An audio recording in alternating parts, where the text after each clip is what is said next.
Hey, tuber, wake up. I know it's dark, stay calm. I just want you to be comfortable. There's a lot I want to talk about.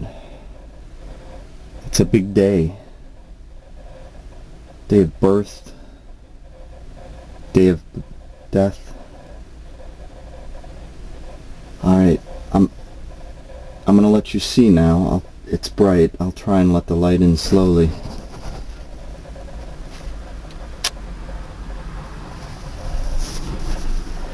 We're in Gur's room today.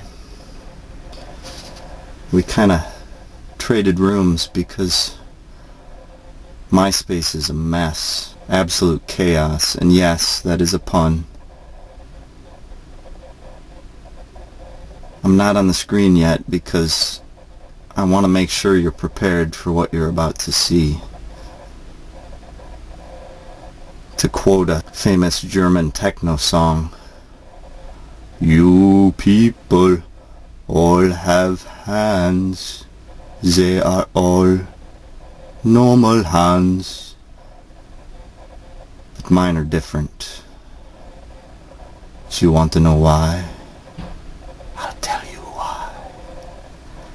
One of my hands is blue. This hand is blue as a symbol. It represents the closed mind, rejection, dismissal, denial. My other hand is red. It represents the open mind,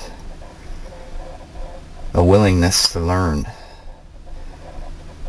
listen. We all can choose either one of these hands at any time. Some blue-handers have already chose to turn this movie off, while red-handers are willing to listen and hear me out. Alright, I'm gonna come on the screen now. I'm gonna move suddenly, and I should warn you that I am not cute these days. I'm not horribly disfigured, but a minor dermatological problem means that I'm shaggy and patchy. Shaving can exacerbate the problem, and there are areas where my hair is not growing in. But anyways, we can talk about that more later. Okay, you ready? I'm coming on screen.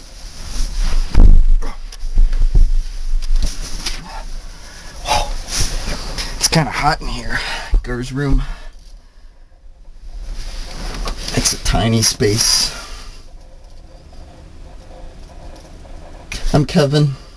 Nice to meet you. I wanted to tell you a little bit more about my hands. I obviously prefer the red hand, the hand of the open mind, acceptance.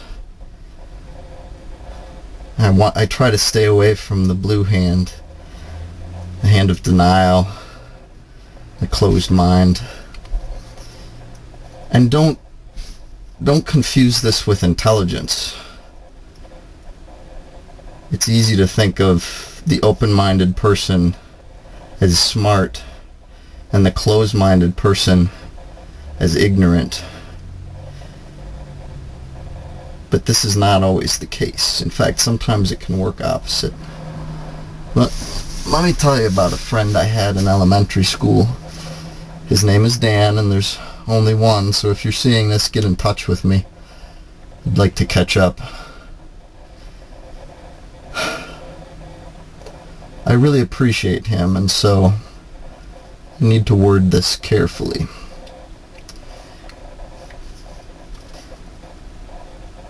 If we were to both take an IQ test, my resulting number would be larger than his. And so it would be easy to label him as stupid or dumb. But in doing this, we can dismiss him as someone to learn from. And I learned a very important lesson from him. Even at a young age in elementary school, I was aware that adults seemed to know everything. And they definitely acted as if they knew everything. And so, aspiring to be mature, I began to act this way too. And when I would encounter something that I didn't have a firm understanding of, I would pretend.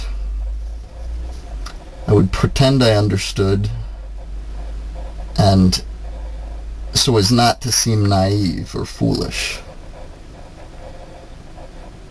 And there was one day when I used a word that Dan didn't know.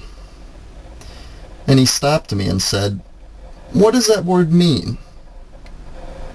And I was kind of shocked, because this was very foreign to me, to admit a lack of understanding. And we had a discussion about it later, I believe, and he explained that he had realized a while ago that if he would just ignore situations like that, let the word pass, that he'd stop learning. And he felt like he always would have something he could learn, and it would be better to ask questions than to just close the world off and assume that what he knew was all there was to know. I gained a lot of respect for him for that. And it showed that intelligence and wisdom do not go hand in hand. They're quite different things. So, I wanted to talk about that today as an introduction. And I wanted to talk about symbols in general and some specific symbols. We use symbols quite a bit.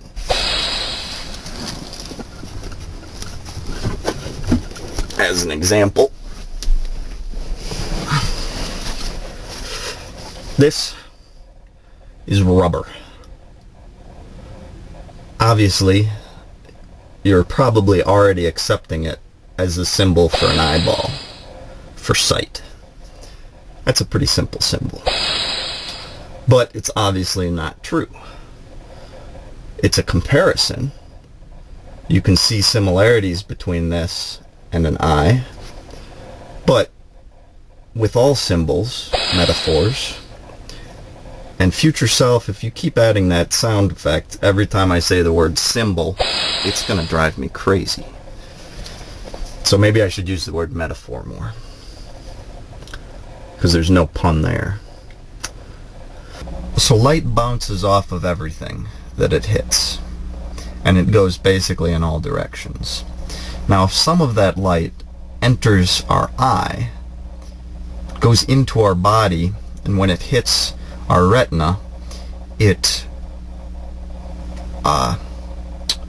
our vision senses, the cones and rods that lie at the back of our eye inside, sense the light and can then interpret those senses as an image that you see. The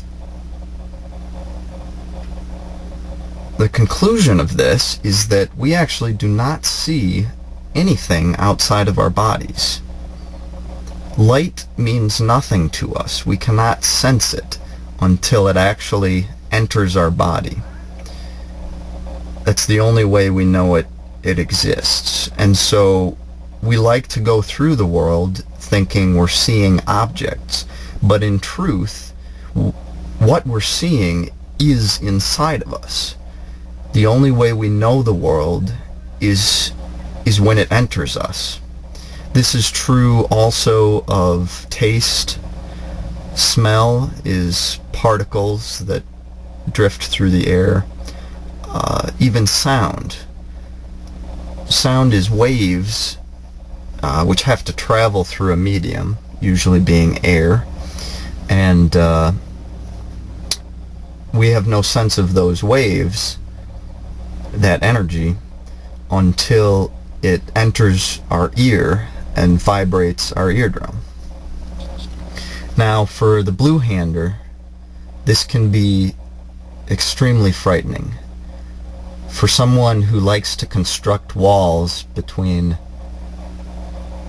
their person inside and that which is foreign outside, this reinforces the isolation that they perceive, and they feel like they're even more cut off from the world.